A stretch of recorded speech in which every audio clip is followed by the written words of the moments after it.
sekitar 1 jam dan 8 menit ke tol Pejagan Pemalang.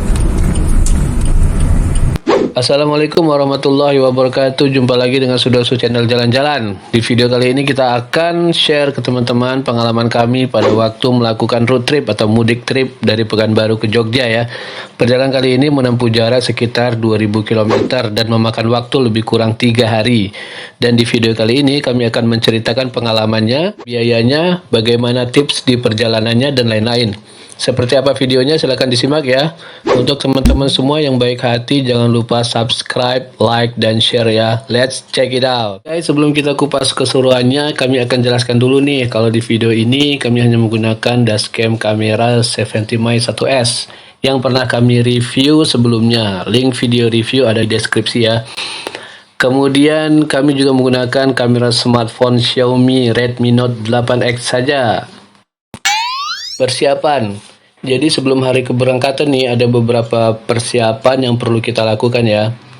Yang pertama servis kendaraan, tune up, penggantian ban jika memang sudah saatnya diganti, pengecekan kaki-kaki, rem, lampu-lampu, kapasitas aki dan lain-lain. Yang kedua kelengkapan surat-surat kendaraan guys. Untuk surat-surat kendaraan pastikan lengkap dan masih valid ya. Termasuk KTP, SIM, STNK, coba dicek lagi. Siapa tahu ada yang kelupaan nih, wah SIM gua nih udah mati ternyata udah expire. Atau begitu di jalan ada pemeriksaan, wah kita belum bayar pajak ternyata. Kan jadi repot ya teman-teman ya. Persiapan yang keempat yaitu persiapan penunjang kendaraan nih. Kayak ban serep, kemudian dongkraknya ada dan berfungsi. Kemudian juga kabel jumper, kemudian juga jangan lupa juga power bank yang bisa untuk starter mobil. Tidak kalah pentingnya juga yaitu kita harus siapkan kartu tolsnya nih guys. Jangan sampai kelabakan nanti waktu di gerbang tol karena kita lupa bawa kartu tol atau belum top up nih. Day 1. Nah, datanglah hari yang ditunggu-tunggu. Mari kita berangkat. Jadi setelah semua siap, kendaraan, pakaian, makanan, serta BBM yang sudah terisi penuh, kita berangkat guys. Jangan lupa baca doa dulu sebelum berangkat ya, agar kita tetap diberi keselamatan dan keberkahan selama perjalanan. Amin. Kami berangkat sekitar pukul 8 pagi dari Pekanbaru. Dari Pekanbaru itu kita lewat lintas timur ya. Tepatnya kalau dari pusat kota atau Jalan Jenderal Sudirman Pekanbaru, kita bisa lewat Jalan Parit Indah. Kemudian masuk ke lintas timur menuju ke arah Kerinci. Oh ya, pengalaman kita sih kalau dengan aplikasi Waze itu kita nggak bisa pointing langsung dari Pekanbaru langsung ke Jogja gitu ya. Jadi kita pointing dulu ke jembatan Batanghari 1 aja dulu yang ada di Jambi. Nanti kalau udah sampai Jambi baru kita ke pointing ke Jogjanya. Kita lanjut jalan nih dari Pekanbaru ke Kerinci memakan waktu sekitar 45 menitan ya. Kalau santai dan tidak terkendala macet. Kemudian dari Kerinci, titik kita selanjutnya itu adalah Belilas guys. Jadi pengalaman kita kemarin, kita sampai di Belilas itu pas waktu sholat zuhur. Jadi untuk yang muslim, kita bisa langsung aja sholat jamak zuhur asar sekalian di masjid sekitaran Belilas. Kemudian kita sekaligus kita makan siang ya guys ya, dan istirahat. Masjid yang rekomendasi ada sih di tepi jalan itu guys. Setelah Belilas kalau kita dari arah Pekanbaru ya, itu masjidnya lumayan besar, bagus ya, bersih juga gitu. Kemudian tempatnya juga luas. Kita bisa istirahat di sana, kita bisa makan sambil melurusin kaki nih. Kalau udah pegel ya, udah nyetir berjam-jam pastinya kakinya udah mulai kerasa pegel lah.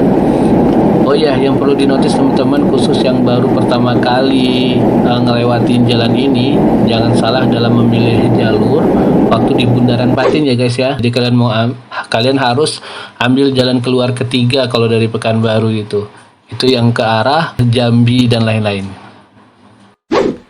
Dari Belilas kita sampai di Jambi itu sekitaran pukul 7 malam guys.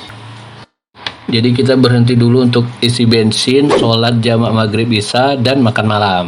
Di Jambi itu akhirnya kita memutuskan untuk nginep ya, karena kondisi juga pada saat itu capek saat di jalan seharian ya.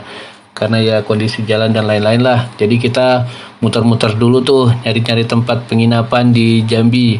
Dan akhirnya kita dapatlah di penginapan di daerah Tugu Pers. Jadi kalau kalian orang-orang Jambi pasti tahu lah ya daerah ini ya, di Tugu Pers, di Jalan Sri Gunting teman-teman. Jalan Sri Gunting. Emang sih penginapannya itu gak besar ya, red doors gitu. Tapi ya lumayan untuk bisa rebahkan badan, bersih-bersih, mandi. Kenapa kami pilih di sana? Karena pertama ya murah. Sewa kamarnya itu sekitar 180 ribuan untuk kamar yang besar.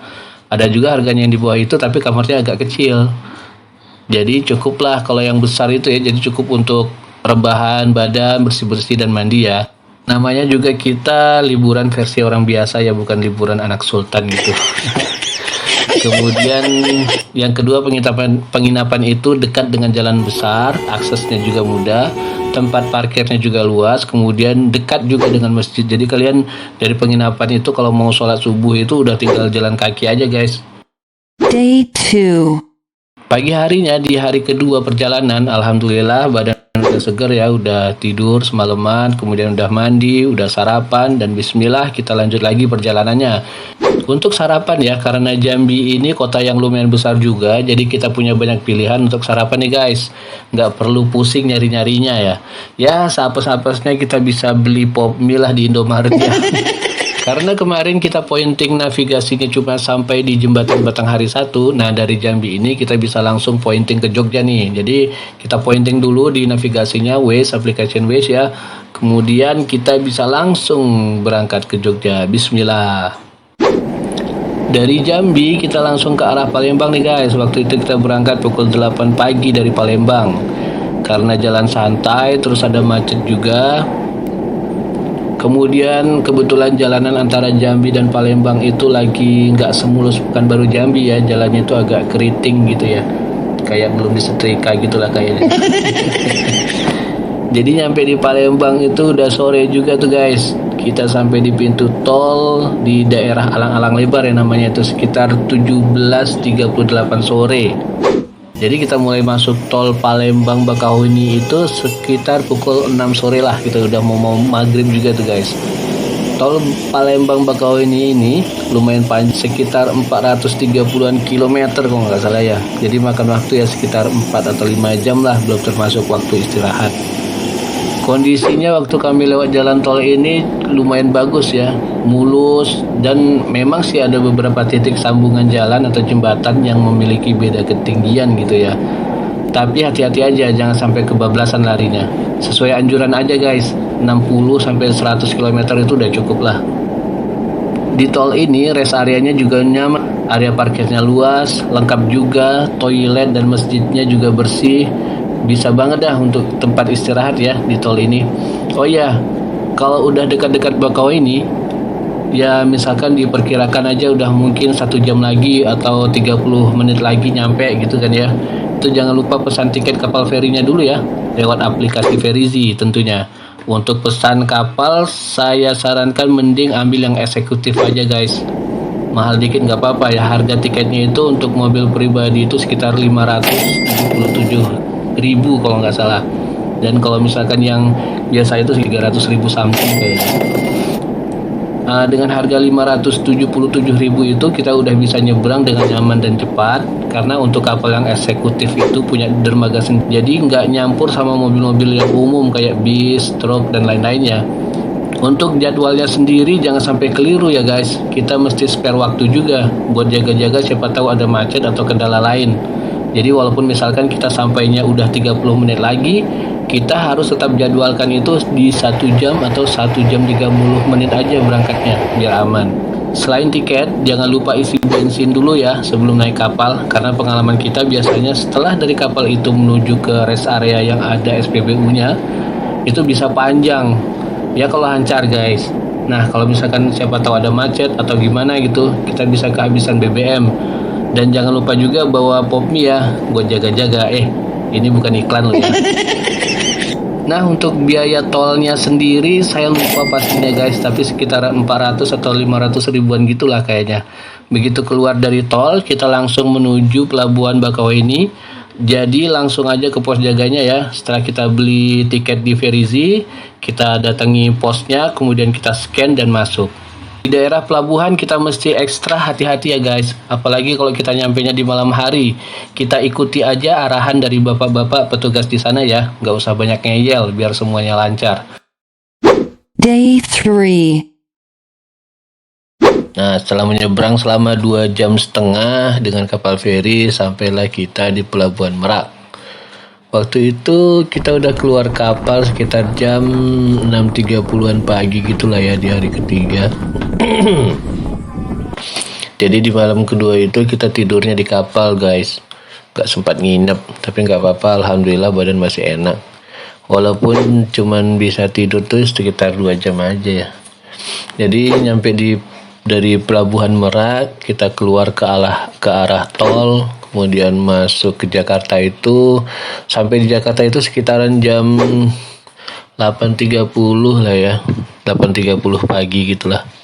Alhamdulillah jalannya lancar. Kemudian dari Jakarta kita langsung menuju Jogja ya, lewat tol Cipali. Jadi kita ikutin aja yang di WC itu. Waktu kita istirahat, waktu itu kita dapat istirahat makan plus sholat jamak zuhur asarnya di kilometer 86A di tol Cipali. Sekitar pukul 1.30 siang lah. Dan setelah istirahat kita jalan lagi. Nah, kita tinggal telusuri jalan tolnya terus ya. Kita ikutin aja navigasinya. Tapi yang perlu dinotis, pengalaman kita dengan Waze waktu itu, si Waze-nya itu akan mengarahkan kita untuk keluar via Brebes ya. Mungkin kalau secara kilometer perjalanan itu rute Brebes itu lebih pendek mungkin ya. Makanya si Waze-nya itu lebih rekomkan untuk keluar di Brebes. Tapi kan kita nggak mau lewat jalan biasa nih, kita maunya lewat tol terus. Jadi kita arahin aja rutenya ke Semarang. Jadi kita reroute lagi ke Semarang. Kemudian dari Cipali kita terus sampai ke gerbang tol Kali Kangkung. Sekitar 1 jam dan 8 menit ke tol Pejagan Pemalang. Nah, dari gerbang tol Kali Kangkung ini kita bisa terus ke arah Semarang, kemudian keluar nanti di pintu tol Boyolali ya. Jadi untuk ancer-ancernya gitu, untuk tanda-tandanya kita kalau misalkan kita udah keluar dari tol Boyolali ya insya Allah kita ada di jalan yang benar. Jadi pengalaman kita kemarin itu berangkat itu sekitar jam 2 siang ya dari Jakarta ya, jam 2 atau jam setengah 2 siang gitulah, jam 1.30 gitu nyampe di gerbang Kali Kangkungnya itu sekitar jam 6 geng. Tapi di sana jam 6 itu udah maghrib ya, udah azan. Jadi kita sholat maghribnya terpaksa jamak takhir dengan isya di Semarang. Nah sampai di Semarang kita istirahat di rest area kilometer 429A tol Semarang Bawean. Tempatnya alhamdulillah oke.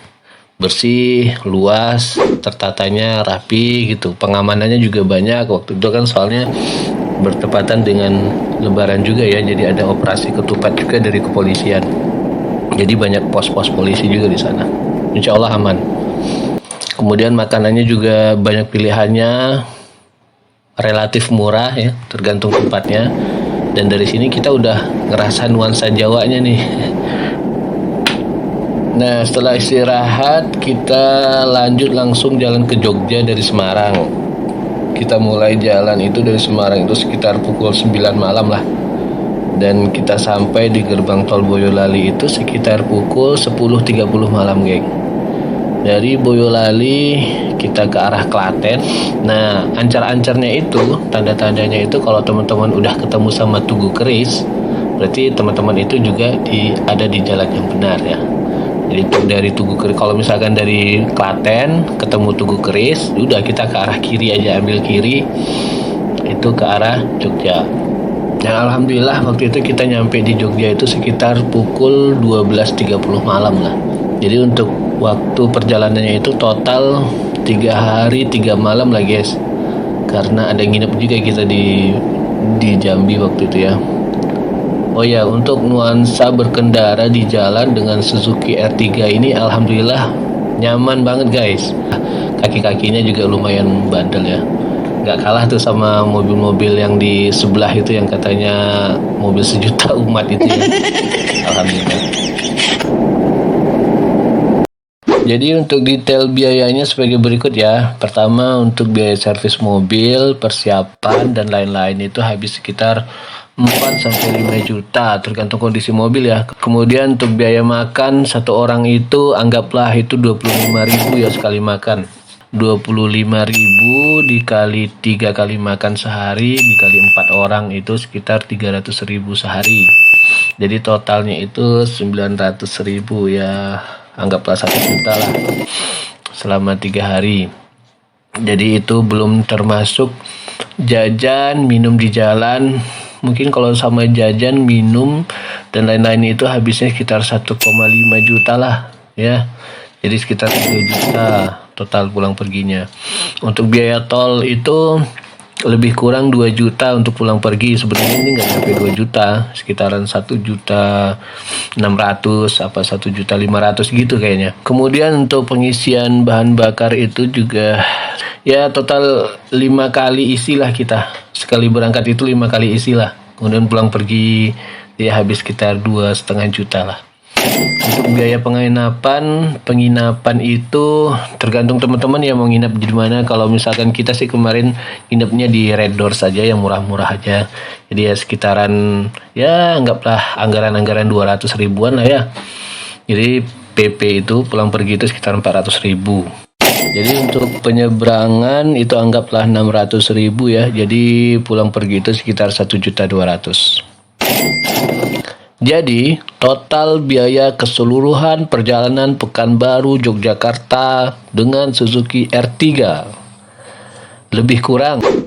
Untuk biaya servis mobil adalah 5 juta rupiah. Untuk biaya makan 3 juta rupiah. Untuk biaya tol adalah 2 juta rupiah. Untuk pengisian BBM 2.500.000 rupiah. Untuk biaya penginapan 400.000 rupiah. Untuk penyeberangan 1.200.000 rupiah. Total biaya keseluruhannya adalah 14.100.000 rupiah. Wow, lumayan banyak juga ya. Kalau di compare dengan pesawat, kira-kira imbang nggak ya? Jadi teman-teman mungkin punya pemikiran lain, silahkan ditulis di kolom komentar. Oke, untuk video kali ini sampai di situ aja. Terima kasih teman-teman yang udah mampir. Untuk teman-teman semua yang baik hati, jangan lupa subscribe, like, dan share ya. Terima kasih. Assalamualaikum warahmatullahi wabarakatuh.